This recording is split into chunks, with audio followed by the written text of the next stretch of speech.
err on the side of fostering the relationship. It's just one of the simplest, best philosophies to go have. You can be immersed in those relationships faster. And we forget the fact that the brain can only consume so much stuff. You know, people buy from people they like. They also do business with people they like. There's so many chess pieces. There's so many pieces on the chessboard. It's so awesome. Welcome to Building Your Sales Engine. I'm your host, Mark McGraw.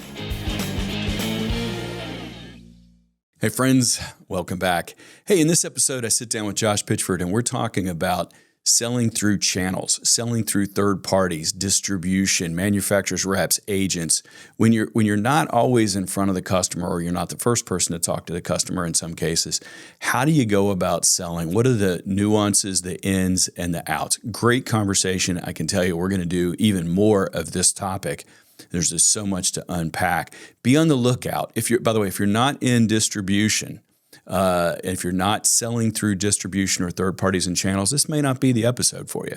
You know, go pick another one. But that said, if you are, I think you'll get some meaningful ideas and thoughts and concepts out of this in terms of how to sell when you're selling through third parties and channels. So as always, reach out to us if you want the handouts for today and the notes. That is at buildingyoursalesengine.com. And or if you need help with us or from us to talk about how you can be even a more effective sales team, please reach out to us at either salesengine@sandler.com or through our website, buildingyoursalesengine.com. Talk to you soon, and let's dive in.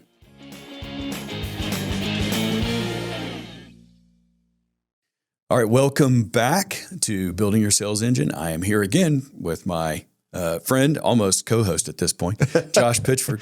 Yes. Good to see you, my friend. Good to be back talking about some more stuff that we see out there in the selling world. And today, I thought we'd spend some time talking about, I don't know what it is about our business that there'll be like a wave of a certain situation that comes up. And for the last maybe year, 18 months, we have had a wave of selling through distribution, selling through third parties. So I thought we'd take some time together today and unpack some of the challenges that exist when you sell through third parties, some of the strategies, some of the things that we've seen to make it easier, because there's some uniqueness for sure. It definitely can be a different animal. It can be a different animal. At times, no doubt. No doubt about it. First off, we ought to do this. We should define what we mean by selling through distribution. So if I use the word, or if you use the word distributor, partner, selling through a channel, selling through a manufacturer's rep, an agent, all of those, any am I missing? There's probably some. I gotta be. There, that's, half the fun that we have in our selling world is when people start using different terminology and we're trying to figure out, okay, what do they mean? I think they mean this. Let me clarify it and ask a clarifying question, which is something we train, teach, and coach, asking a clarifying question. They just use a different name for it. And it's all kind of that selling through distribution, selling through channel partners, whatever they say on different times. And so it's fun. And you're right. It's popped up left and right. Bunch of words for it. If we just say, distribution, we could choose different words, but or channels and partners. But it's come up a lot over the last couple of years. It's been a big deal, and not that it wasn't before, but it's certainly raised itself that much more. And by the way, you know this, and that is that I sold through channels for 18 years when I was at Phillips. So definitely had that experience. Been around the block a time or two. You've seen this definitely in the real world for years and years and years, even before your Sandler days. I've seen this. And it's different. It's different. What are some of the differences? Because you have clients that are selling through distribution, partners channel, and we partner on several accounts as well. So what do you see as some of the differences? Well, the big difference, and this may oversimplify it or even be too harsh in some ways, you're always selling through a gatekeeper because you don't, in a lot of these relationships, you don't have direct access to the end user. You don't have access to the buyer, or you can't go directly to them and have those conversations and use the tactics and the strategies that you may have in direct. So that becomes a big challenge pretty quickly when you've got a truly partner alongside, you may see, all the things that we want to see, all the buying signals and all the pain and all the stuff that we talk about inside of Sandler. And at the same time, we got to work alongside this channel partner, this distributor, to execute on that where we don't have access to it initially. And what I hear there for sure, and I see the same thing, is that information gets filtered Absolutely. A lot of times. And in some cases too, and here's another word that we're going to have to, there's a bunch of words for OEM or a manufacturer or a provider. That's the other side of the relationship, is someone who's providing a service or a product. And on that side of things, sometimes they do get access to the end user. Sometimes they can't. Sometimes, there's pull strategies that come where you try to get people to want to buy and raise up on that side of things. So there's a lot going on that side of things. But a lot of times information is filtered and it goes through someone else. Is certainly an issue that I've seen a lot, and you just kind of have to live with that to some degree and find ways to work around it. So I've actually got a question for you. Yeah. So all of our comments the last couple of minutes here have been around as the OBM. If you're a manufacturer's rep, if you're one of those channel partners, and you're thinking about how that information's filtered, what challenges have you seen in your experience of being that middle person between the OEM, the manufacturer, or whoever it is, the SaaS provider, and your end user? Yeah. Well, again, the information can be filtered because sometimes what ends up happening is let's say I have a rep that works for me or a partner channel partner, and I do bring the original manufacturer or the provider in. They start having conversations with the end customer, and I'm left out of the loop on that. So there's a filtering over there. So without a doubt, part of our discussion together today is what are the best strategies, and one of them is going to absolutely be just an abundance of communication that has to happen, and a lot of CCing on messages and a lot of review meetings that take place. But that could be a whole nother discussion around what does the channel partner, how do they manage up on that side of things? If we think about that, other challenges, I guess, and other things that I've seen about what makes it different is if you're a channel partner, or distributor, you have so many product lines that you have to go sell through. And so as a provider of an equipment, a lot of times what we want to do is we want to train the channel partners to the same technical level as everybody else in our organization. And we forget the fact that the brain can only consume so much stuff. And so what ends up happening there is that we end up taking someone who is a channel partner who may have 10 to 1,000 products that they have to keep in their head. And we're trying to train them to a level 10 knowledge about our product. And it just fails miserably. So you would advocate, don't make them a complete subject matter expert. I think does that give them good reason to come to you and engage you in the process? Absolutely does. Okay. But that doesn't mean you gatekeep information per se. But I think that a provider who's selling through a channel needs to have discretion in terms of how much knowledge that they're passing, not because they're trying to gatekeep it, but because the brain can only occupy so much stuff. And so one of the things that I find that people miss when they are training a distribution channel is they try to put too much product information in it. What they should be doing is they should be teaching them, what questions do you need to ask in order to qualify something that makes it reasonable enough to come to me? That's a great point. And so they miss that for sure. So what I'm hearing is, and I know we're going to talk about this at some point, is one of the things we're battling for is mind share. Keyword. Right? Mind share. So it's important to not go mind dilution. I don't even know if that's a term, but we just made it. We just made it. And so if we just overwhelm them, that's not going to work. I love the idea. And of course, it makes total sense to me from the seat I'm sitting in of, enabling them to ask the right questions, to qualify the opportunity, to feel good about bringing that up with us and bringing that information to us and let us work alongside them as the OEM or whoever it happens to be to work on that opportunity. So yeah, and I think there's two sides to that. I think that if somebody is selling, if they're a part of the provider of the equipment, they have to think about what are the questions that the distributor needs to know commercially, and what questions do they need to ask technically. Okay, so if you think about this, what's that? Describe that. Sure, that's great.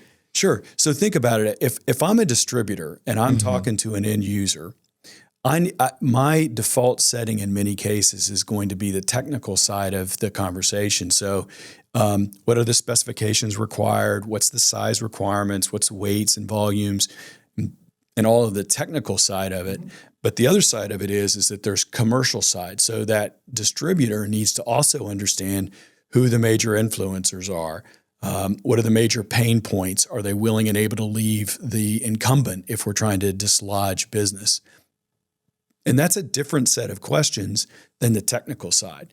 So as a provider and working through a distribution channel, I need to make sure that I have documented and captured the simple questions that need to be answered both on the technical side as well as the commercial side. Because those people are going to ask me for resources. They're going to ask for demos and trials. They're going to ask for applications engineering help, sandboxes, you name it.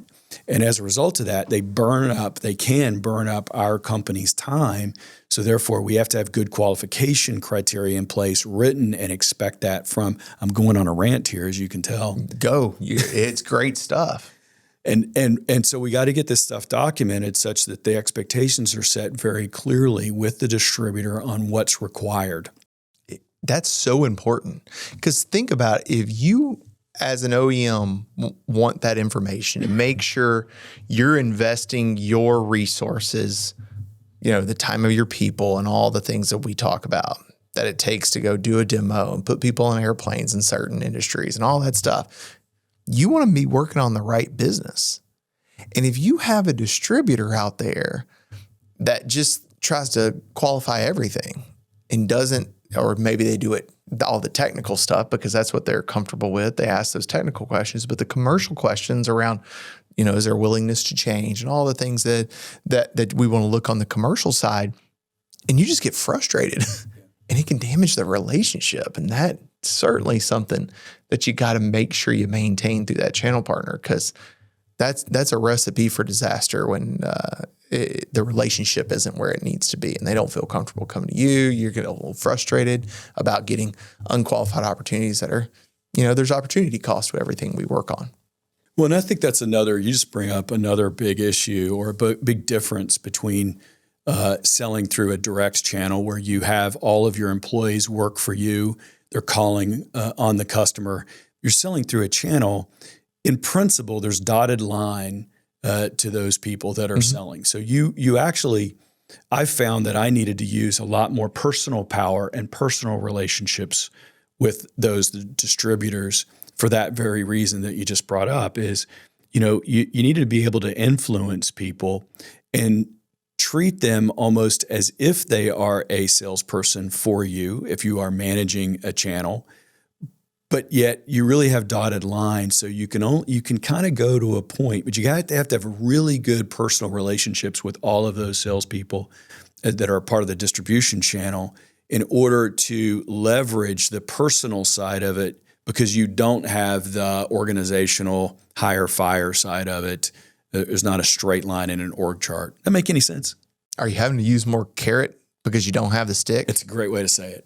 Okay. It's a great way to say it. I've been known to simplify things before. I needed that right there. So it's the absolute truth. People buy from people they like. They also do business with people they like, right? Even on the same side of it, they're more likely to pick up the phone and, want to bring you in on a deal if they like you. Yeah. If you have a personal connection, you listen to them, you know things about them. That's absolutely crucial because you don't have the stick. There's not that organizational hierarchy piece. So I haven't thought enough about that. It's interesting. I like that. And so another thing that you're alluding to, and that is when the distribution channel, when the distributor is choosing where they're going to spend their time, we have to ask ourselves as a provider of services, are we easy to do business with? Because at the end of the day, and I say this with love, a distribution channel, they really only get paid when they sell something. Mm-hmm. And a lot of times if we say someone who is providing a service, we're working for a company, we're going to get a paycheck, all of those things. A lot of times on the distribution side, it's an entrepreneur, it's a business owner, it could be a big business. But the fact of the matter is that they're very keenly aware of that they only get paid when they sell something. So what they'll do is they'll look for what's the cleanest, easiest path for me to generate revenue in my business. And I think it's a little unfair to say, but not totally inaccurate. They're often coin operated. Absolutely. They have to be. They have to be. Just call it what it is. They don't get paid unless they sell something. What's the path of least resistance? If you make it difficult as an OEM, if you make it difficult, they're just going to, that's human beings. They're going to avoid it like the plague. Yeah. They're going to go a different direction and find something easier to go do. If not only 10 units of energy to go sell $1,000 worth of stuff, and I'm just making up numbers, and you could do that for channel A, it's 10 units of energy to sell $1,000. A second opportunity would be it's 1 unit of energy to sell $1,000 because that organization's easier to do business with. They've got an easier product. In many cases, they have a bigger brand name that's easier to sell to the customer. And all of those things tie in. They're going to choose the latter over the former every time. Absolutely. Why make life more difficult? Yes. And you have to, so many people selling through distribution, we have to be putting ourselves in their shoes. I go back to the Sandler rule, people buy for their reasons, not ours. Well, your channel partners are going to buy in for their reasons, not yours. So you might have all the belief and conviction in the world that your 10 units of energy are great for that $1,000 revenue.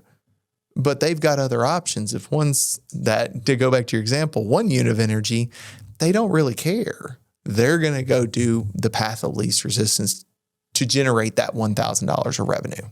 Yeah. And you have to understand that in your partner channel. And so when you're asking your partner channel to put in more reporting or more time, those are burdens, and sometimes it's appropriate to do it. But at the same time, you got to be smart about the requests that you make of that channel because you're adding more units of energy to generate the same amount of money. So if you're asking for a lot of reports and forecasts and all these things and CRM updates, that's totally respectable, and it's a good thing to go do. Just have to be careful that we don't stack too much on that distributor such that we become a burden to work with to generate the revenue as opposed to a blessing. No doubt. So it might be the exact opposite of the things you just mentioned, Mark, but I'm wondering, what are some prime examples that people should keep in mind for to reducing friction? That's what as you were talking, that I was just thinking about that. I was like, what do we do to smooth this thing out and reduce friction for channel partners? Yeah. So a few of the things that I've seen people do is one, limit the amount of requests that you put on them. You have to put requests on them. There's no doubt about it.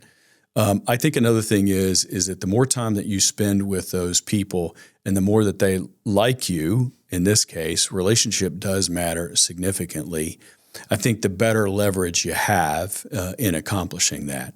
I think another thing that ends up happening very often is the principal of the distributor needs to have a very good, tight relationship with the senior management at the provider.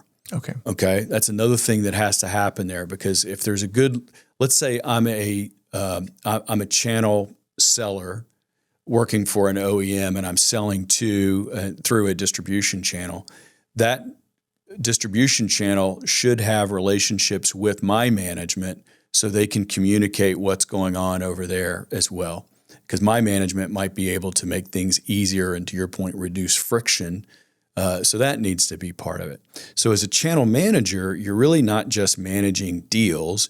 You're not just managing potentially accounts. You're also managing that relationship that you have with that distribution partner. And there's a lot of moving parts to that. No doubt. No doubt. As you were making those comments, another thing came to mind. I love picking your brain because you've been in this been in this world before, and it's just fantastic. So one of the challenges I've seen with some of my my clients that are the provider, the OEM, and they have distribution partners, is the distribution partners finding opportunities, right? But then if they share that this is quote unquote in the pipeline, or there's conversations being had, all of a sudden there's like this, the OEM, the provider shines a light on it and it's like, oh, there's an opportunity. And they don't even share, the distributor doesn't want to share it quite yet because they don't want to be held accountable for it coming across. Any thoughts on that, of how to make that communication better and hold accountability, but not become a persecutor? Yeah. It's tricky because sometimes a distributor will uncover an opportunity. And in some cases, what they need to do is they need to register or log that opportunity with the manufacturer because there can be more than one distributor in a marketplace. And so they got to log that thing. They also know the minute that they log it, now they're accountable to, all of the follow-up that needs to happen with it on that front and that side. Other times you find that the manufacturer actually goes out and generates the leads. Sometimes they'll do targeted calls if that's appropriate within the relationship. And so sometimes the manufacturer can do a pull strategy where they're looking to bring business in. Now, here's where another level of complexity comes, is that there are circumstances where that business that's found by the manufacturer goes always through the distribution channel, and other times it doesn't. It depends on the nature of it. Sometimes that manufacturer gets to choose which distributor they're going to pass that lead on to even. And man, I just remember all of the channel conflict that occurs and who's going to get paid on what. There's a lot of moving parts to that. So is there anything, when you think about that, there are a lot of moving parts, anything you've seen that are best or worst practices to manage that conflict and everything else going on? Yeah, I think there's probably situations where you have rules and guidelines. And guidelines would be just in general, when this occurs, we're going to handle it this way. Okay? I'll give you an example of that. In some cases, a lead would come in for us and we'd be tempted to take it direct. But if the lead came in from the territory where there was a distributor, we 100% of the time would give that lead and give the credit, even though we did 95% of the work. Okay? And now that's a guideline because sometimes it wasn't appropriate to do that. But the default setting, to make that easy, is to have default settings that say, as a guideline, we're going to generally operate in this way. As a rule, rules are hard, fast, steady. That's what it's got to be. So you have fewer rules than you do guidelines, but certainly having a set of guidelines for in these common situations, here's our general philosophy or policy for how we're going to deal with that. Okay. That's usually set, by the way, by senior management at the manufacturer's side of things. Okay. So have your clearly defined rules and understand there's guidelines as well, where there's some gray area. Yes. In the middle. And so we got some policies. We're going to use this as a policy in general, but we might make exceptions from time to time. But just remember, every time you make an exception, you've just made a new policy. And so there's a lot of things that can come out of that too. As you can tell, there's a lot of moving parts with this. You have more and more personalities, more and more hands in the cookie jar, so to speak, always adds to the complexity. I mean, if it can get that complex, what are some of the advantages? Why are, there's probably people that are, like, what are some of the advantages to being in distribution? What What makes it great? Yeah, so it's a good question. So a lot of times what ends up happening is an organization, if they want to go build up a direct sales channel, they got to hire a lot of people, and people are expensive right up front. So they actually have to pay to have the salesperson hired and brought on board and put into the territory. And so the fixed costs are very, very, very high. On a distribution channels, more often than not, they're paid as a percentage of what they sell. So your variable costs are a lot higher, but your fixed costs are a lot lower. Now, and I'll throw this out, because what can end up happening is sometimes over time, you look at a distribution channel and they're really successful, and therefore they're very expensive. Okay. And there's a temptation to go direct, which is sometimes the right thing to do. But we had a policy where we said, look, if somebody's successful in a territory, the last thing we want to do is unwind that. So we're willing to pay a little bit more to have a channel partner in there that's successful than we are to turn them direct. Now, not every company takes that philosophy, but that was our philosophy. And over time, I felt like it built a lot of trust with our distribution channel because they didn't feel like they were going to be replaced. So certainly that's an element and a factor in there too. Yeah, they could, over time when they're established, I mean, that'd be, everyone out there knows the sales rep internally that is just a rock star and kills it. And the CFO gets a little jittery every time he writes that paycheck. But worst thing you can do is go, what is it? Bite the hand that feeds you, so to speak. And sometimes, no disrespect to the CFOs, but on the financial community, sometimes they're looking at the numbers and they're like, this gets expensive. Yeah. The other big reason why people use distribution and is predominantly over the fact that distributors are usually selling a lot of other stuff. And then as a result of that, they find leads. That if a direct salesperson is in a territory, they're selling one thing by and large. And so they have to work hard to find one opportunity, whereas a distributor could be, having conversations and they hear about other opportunities. So for that reason, a lot of times you get a lot of very good local relationships, and they get to know the community better for the fact that they're selling all of these other products. So. Absolutely. It's another thing that, I was asking a little bit earlier about, why go through the conflict and all the stuff that goes along, the hard part of distribution. What was the uptick? It seems like when you can be immersed in those relationships faster by having channel partners, distribution partners. You can launch much quicker through channel partners and alliances and all of the above. That's a big part of this. Any kind of other key things you're thinking of that advice you'd give people when they're wherever they are in that channel partner mix? Yeah. I mean, just in general, I think that people need to treat their partners as partners. So if you're providing a product, you really need to look at those people almost as if they're employees, but they're not. Not the employees in terms of the accountability side, but you need to look at them and have a long-term relationship with them and take the long path. One of the things that I would say is that the tie always goes to the partner. So if you're sitting there trying to make a decision, do I do X or Y? When all else fails, policy, again, guideline would be err on the side of fostering the relationship. And sometimes, in fact, almost always, that will cost more money. But over the long haul, it's just one of the simplest, best philosophies to go have.